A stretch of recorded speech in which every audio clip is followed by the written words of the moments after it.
So, hey everybody, it is Terry Lucas, and welcome to the book report. Today I have C&T author Patty Murphy, and we're going to talk about her new book, Zero Waste Quilting. Look at that cover. That is just a great cover. And that actually looks like Cheehaw Park. Have you ever been to Cheehaw Park? I don't Mm-mm. even know if it still exists. It was in maybe Albany or something like that when I lived in Georgia or near Okay. there. Okay. Yeah. No, that was up in North Georgia Okay. at Meeks Park. Woohoo. Woohoo. Yeah, my folks live up there, so we did a bunch of the main photography Hmm. up there. Did you do all the photography for the book?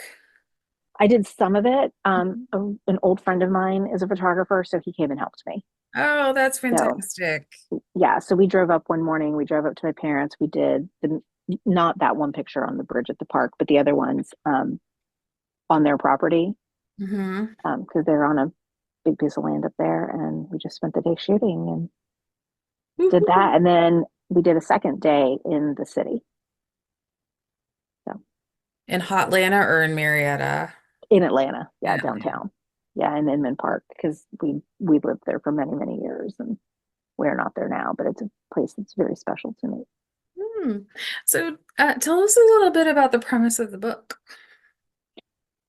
So the idea is really it's just about minimizing waste and being Hmm. more mindful in our approach to dog buying and buying and using textiles. Hmm. Um, it's a I don't want to say light, but it's an approach to sustainability. Like when we Okay. think about being more sustainable, we think about, organic fabric, and there's a very limited supply in the quilt world. We think about repurposed, upcycled materials. There's a lot of that, and those are awesome, but not everybody wants to use those. That doesn't speak to everybody's whatever. New fabric is pretty. Um, so this is a way to sort of think like, hey, it's okay to still buy new fabric, but let's extend the life. We're going to make this quilt, and then we are going to use it up. Hmm. So every quilt, you end up with these other little projects that are like little, I call it like almost like a capsule collection. Like you Okay. have all those cute little things that go with it. Hmm. Did I answer the question? I'm just rambling, going like in my head, it's all making sense. You are making sense. Okay. Um, and how did you come to this way of using your fabric collections? Um, honestly, it was just kind of this idea that I had. Like I've been Okay. spending more and more time over the years thinking about the environmental crisis and textile waste and textile production and how it's so dirty. And I know in the big scheme of things, quilting is very small compared to like global textile productions, but Right. it's still a part of it. We're still in that group. Um, how can we be better? How can we be better stewards? How can we be more mindful of what we're using? So I just started working with it Mm-hmm. and working in this space and loving it. Like I Hmm. love doing this. I love that every project is going to create I'm going to get the quilt that I want, but I'm going to get all these other really great projects too. Hmm. It's Hmm. just fun. It pushes you creatively. Hmm. I can actually see that happening, going through some of the patterns in the book where like you have your big double wedding ring quilt, and then there are a couple of projects that came from the Mhm. scraps that were left over from Yeah, that quilt. yeah. Um, so like, what was the first quilt where you did that, like where you were really thoughtfully looking at the fabric that you had and then what you could do at the same time? It's actually a quilt that's not in the book. It's called Ether. It's a orange peel quilt, Okay. and it's this rainbow. And I started, and it used a fair amount of fat. I can send you a picture if you want to see what that looks like. But I'm making this quilt, and and it uses all these ombres, but I had a bunch of fabric left over because I didn't use all of it in the quilt. I'm like, what do I Mhm. do with this? That was the first quilt. But the other thing that happened when I was working on that particular quilt, I actually had a couple things happen. So I was working on that quilt and I'm using up all these pieces, right? And all of the material to make another quilt that has since gone to a friend for a wedding. Like it was their wedding gift. Um, but the other thing that happened was um, I ended up making a template for the orange peel Right? that I sell on my website, but I use that same template in my double wedding ring for the melons because Oh, I was sort of having like an Alton Brown moment. Like, I'm not going to create a unitasker. Like, let's let's create something that you can use for multiple quilts. And so when I was making ether, I'd started working on. I was like, oh, this is an idea of something I can do with all the fabric. But hmm. also, I wanted to, okay, I can make a double wedding ring using this melon and it's got the same like ombres and big florals that obviously are that are on the cover and that's how kind of all came together. Right. It was like multiple things. I love how that the melon became the melon shape is useful in multiple projects. Right, right, right. It was really, yeah. I started working on that quilt, the ether quilt, back in either 2020 or 2021. It's Hmm. been a couple of years. Yeah. Um, but as I'm working on it and I'd made it and people were asking, like, can we get an acrylic template? Can we get an acrylic template? So I made one, but of course, like, how can I stretch this? Oh, I can stretch this and make this also work for my double wedding ring. Like, Mhm. this is the double wedding ring shape. Just make a template and then, so the idea for the quilt on the cover came from that other quilt. I like that a Yeah. lot. I like that a lot. Uh, um, so from the double wedding ring quilt, what are the projects that follow with it? Like where you used bits and pieces? So I used, let's see. So the first, I'm going to forget something, I'm sure. I Oh, could also don't. get a copy of the book that's right over there. There was a Lone Star. There was a pillow. Okay.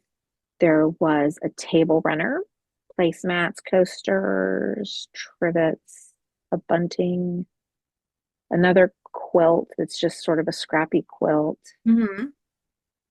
a little wall quilt that's just a bunch of half square triangles, a bunch of things.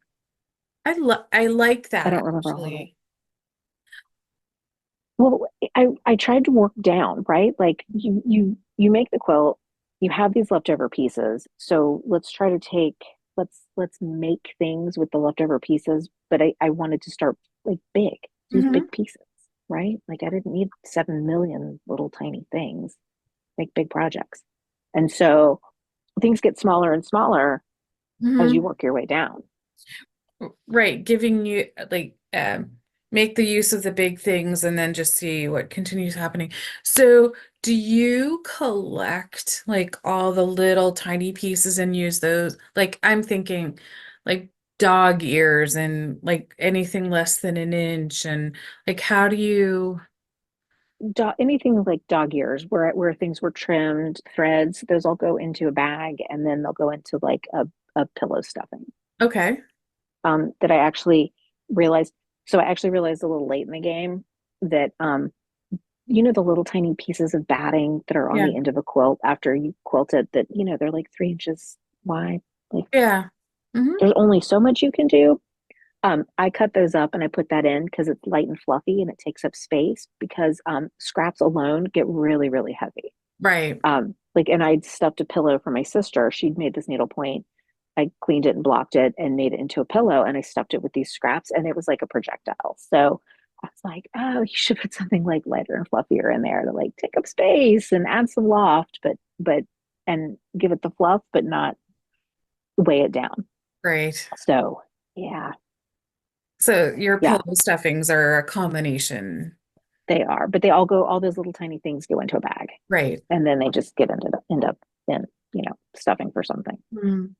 Um, do you ever like I'm not a big piecer. So when I do piece, what I tend to do, like if there's fabric left over from that, I have a couple of people locally that I give fabric to for charities. Like, is that something that you do as well? No. No, I could, but also if I'm working in a space, like I theoretically won't have leftovers. Right. Yes. Yeah, You theoretically won't. So theoretically. there, there's always that one little piece. I know, right? The Right. scrap you forgot. Yes. That would be a title of another new book, The Scrap We Forgot. I can just kind of see that happening. I Mhm. forgot that one little scrap.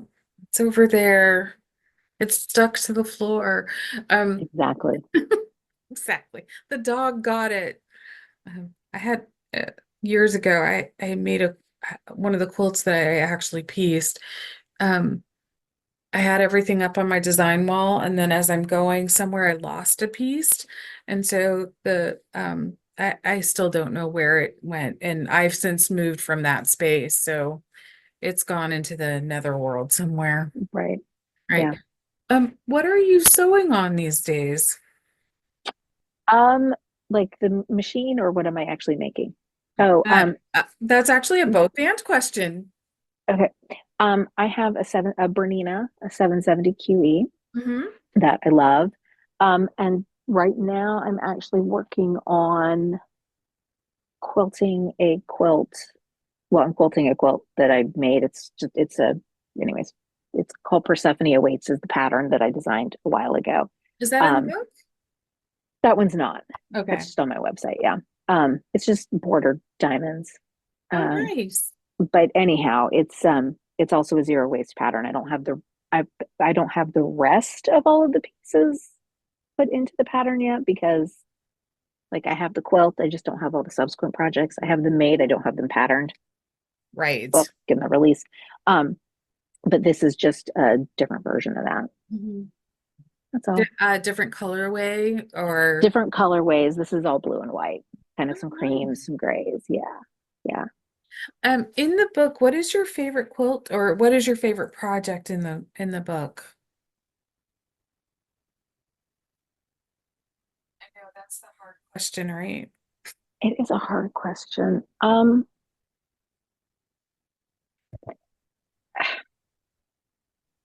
It's kind of I know every quilter that every book, every author that I ask this question of, they get this pinged, like, how do I identify that particular quilt? It's like they're all my favorites.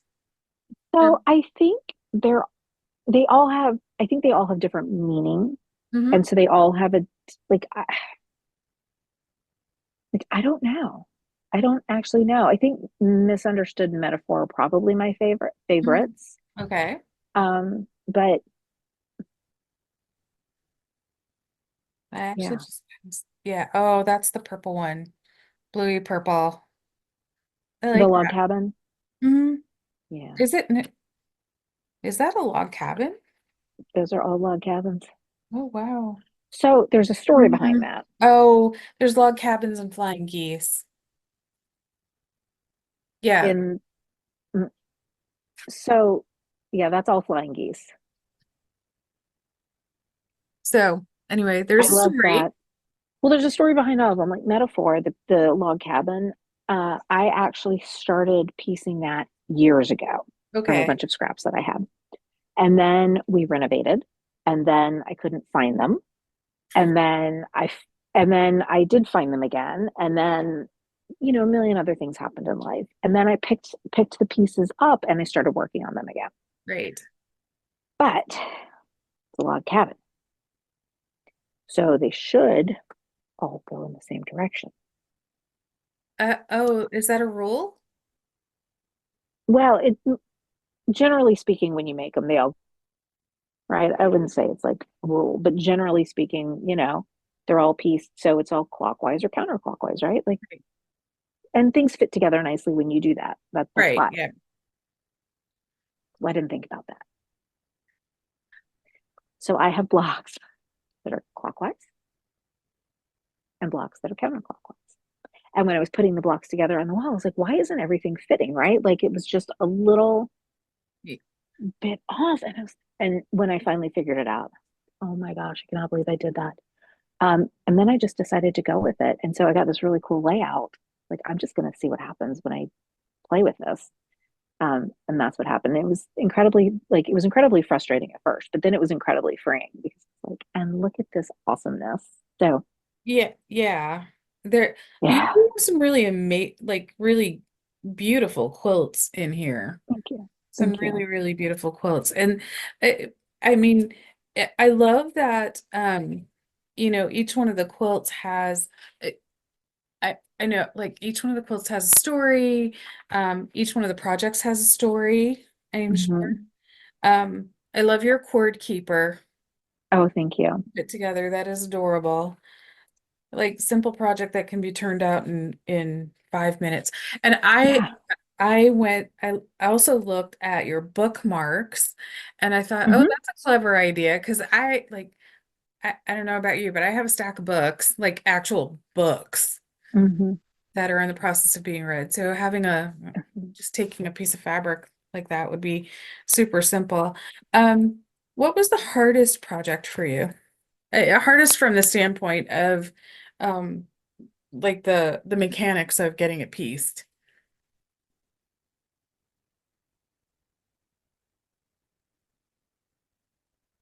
I mean, the double wedding ring on the cover is, it's a double wedding ring. Those are definitely technically challenging, and getting the color right was a labor of love. Hmm. Um,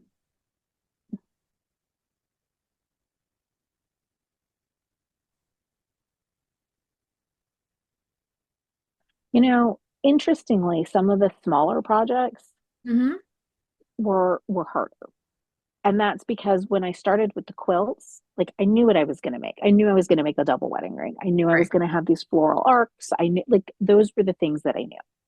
But like with Poppies in Tuscany, the Storm at Sea, Yeah, that's I my had all these. favorite. I love that quilt. I had it made and I had all the leftover pieces. And so, some of them were really oddly shaped. So how do you get all of these mismatched shapes to work together? And the answer was in the end, just put them all together and they create a story that way. Yeah. But some of them were hard. Like the one quilt was like Rays of Sunshine. Yeah. Um, I struggled with that one. Like that was really, really tough. I, Um, I can see why that would be. well, and it was tough because originally I was thinking I was going to go bigger.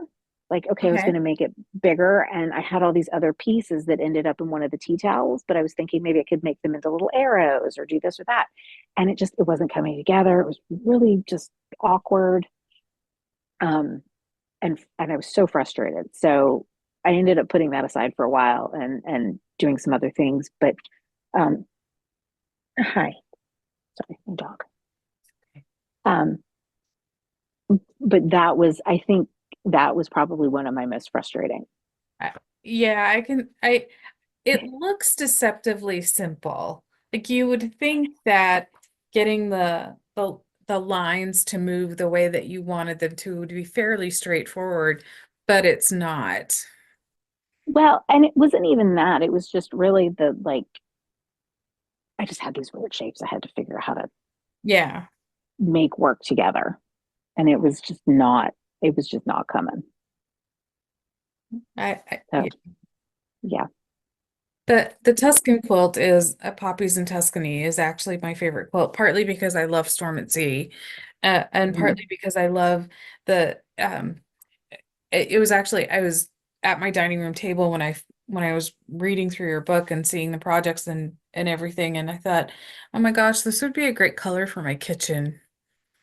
Like Oh, so if I ever paint my kitchen, I'm gonna I go in that direction because love it's that. just beautiful.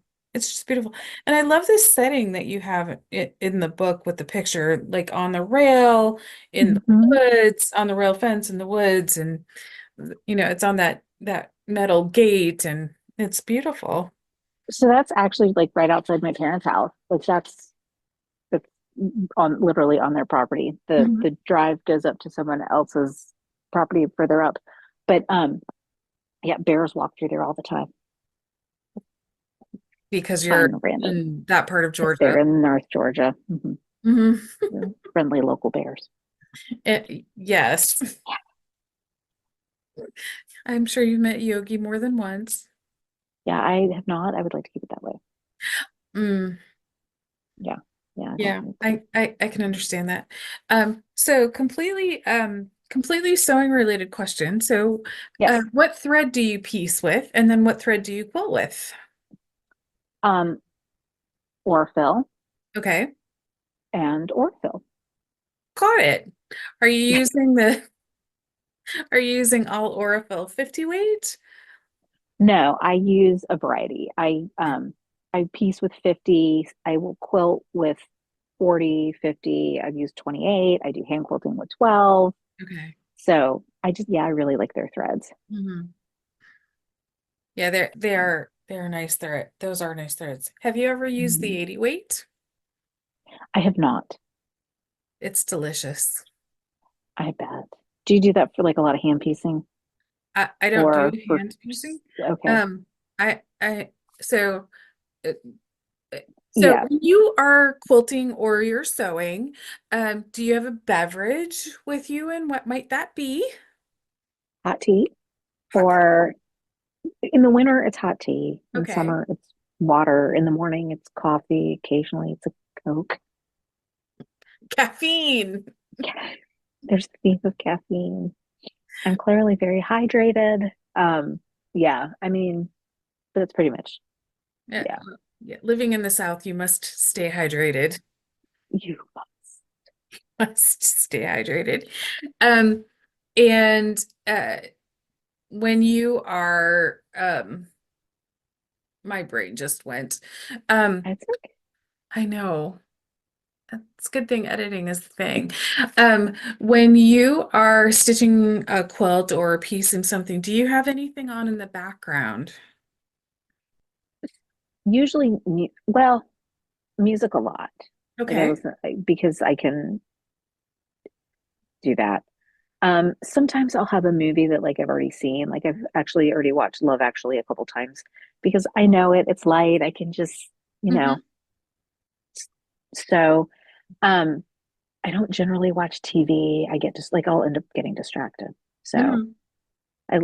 sometimes I'll have a podcast, just stuff that I can kind of Kind of tune listen to. into, tune out at. Yeah, Yeah. yeah. Mhm. I hear that. But Simple, simple. it's enough to quiet the chatter boxes in the head. It is. And that's usually why it's music, because I can just sing along. Like I Right. can just bounce around and, you know, Okay. float my way around the studio. Favorite dessert?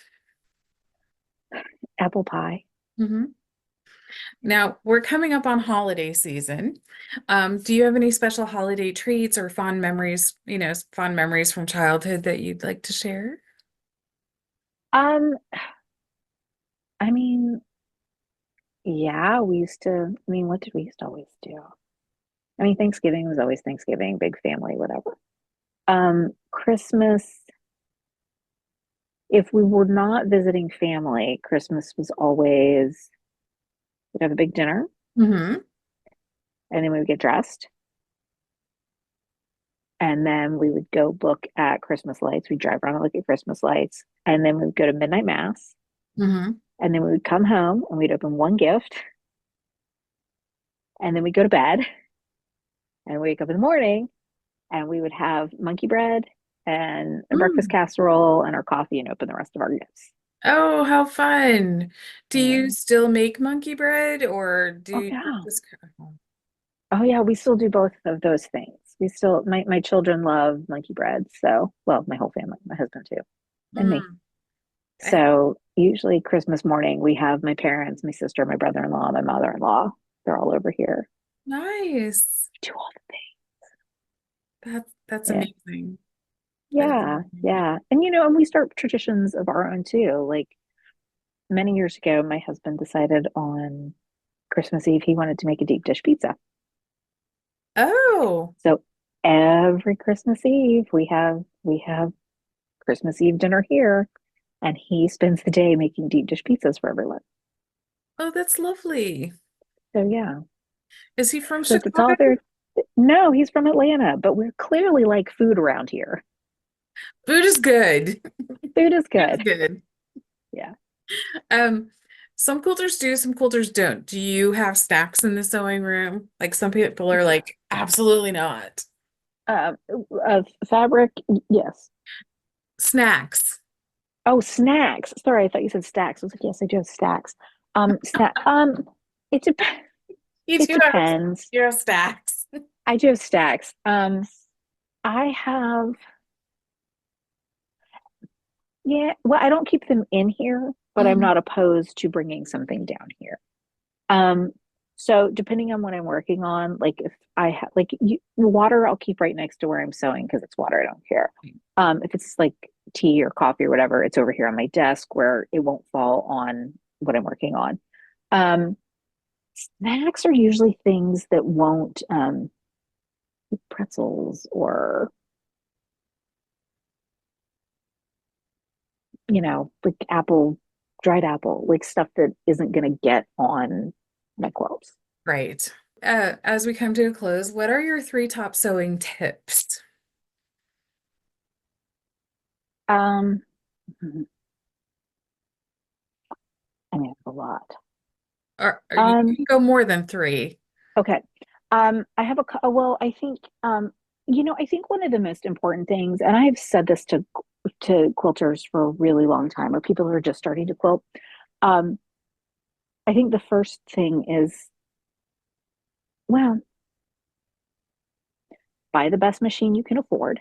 Right. Only needs to sew a straight stitch. That's all you need. You do not need anything fancy. Um, Take classes. Mm-hmm. They're worth it.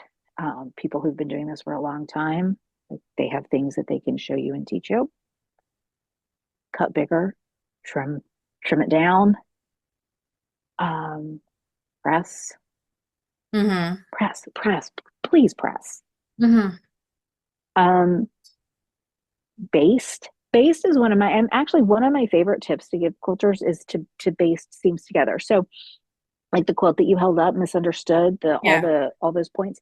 So, sewing two flying geese together is no big deal, or three, or this and that. But when you get to a quilt like that, and every single thing has got a point and an angle, it's really easy to cut those off. So, and I did this in like poppies and Tuscany too, because of all of those points. Mhm. I based long seams with lots of points together. Okay. And So how I are based you using what are you using to do that basting? just my sewing machine. Like Okay. I just increase my stitch length Okay. and I base the seams. And then I can look at the seam, and if my points are matched, great. But if they're not, it's really easy to take out, you know, this much of the basting around a point, readjust, baste it again to make sure that you don't cut off your point. But then you look at this long seam that you basted together and all your points match. Then all you have to do is lower your stitch length and just sew over it. Hmm. So your points always match. That is But it's a actually brilliant. Right, but it's so much easier to take out the basting stitches than your like normal length or smaller stitch length. Like you do waste some thread with that, but your the hassle factor and the frustration factor is you kind of get rid of that. Right. Because it gives you that opportunity to correct things before without Mhm. doing a whole lot of Picking. picking. And you do know that on your Bernina, you can save those stitches that you use regularly. Hmm. Yes, yes, yes. I mean, I pretty much only use I mean, I don't want to use my straight stitch, but you know, I mostly that's what I use. So Right. Um, I know the stitch length I like. I know the stitch, like I like Mhm. to sew at a 2.2, a little bit smaller. Right. Um, you know, I yeah, hear ya. Um, yeah. and any other tips? Oh, I mean, I'm sure I have a million, you know, if you back to basting, if you end up, if you're piecing a quilt and it has bias on the outside edge for one reason or another, Mhm. or lots of little seams along the outside edge, baste that. Because if you quilt it or you send it off to get quilted, you keep it from stretching Right. if you do that. Yeah. I mean, I think we all have tons and tons of tips and tricks. I learn things from other quilters and other sewers all the time, Hmm. and I've been sewing since I was like 6. So, like, I have a pretty big closet of tips and tricks and tools, but I certainly don't know all of them. Mm. Um, so yeah, I could probably go on forever, but I won't. You could go on just as long as you'd like. I, I love tips. All right. Any final words? Like what, anything, any one, like one or two final words about your quilt, about your book, or about it is available now, right? It is available now. You can get signed copies through me. You can get them, at your local quilt store. Um, a lot of the big retailers, you can buy them online. Of course, support your local quilt shop. That's always, if you have a local quilt shop, support that. That's always Mm, my first. yes, We want them to survive we because do. they are so. If you have one, they are such. There's just a wealth of information there, Hmm. um, and people who can help you, um, whether you're just learning or if you've been quilting for a million years. There's so much information and community and support that you can find at your local quilt shop. So Mhm. always support them. Um, I mean, I love this book. I hope other people do too. I hope they find it useful and inspiring, and I hope it helps create just some small change. Hmm. Yeah. I think it will. I think it will. And thank you for joining this Oh, afternoon. thanks. Thank you. All right, everybody, thank you for enjoying this interview with Patty. She has been an utter delight this afternoon. And go take a look, ask your quilt shop owner for Zero Waste Quilting. There are so many delightful projects here, and I will be putting some of the projects in the blog post when I get that posted. Thank you, and thank you, Well, Patty. you're welcome. Thanks, Terry.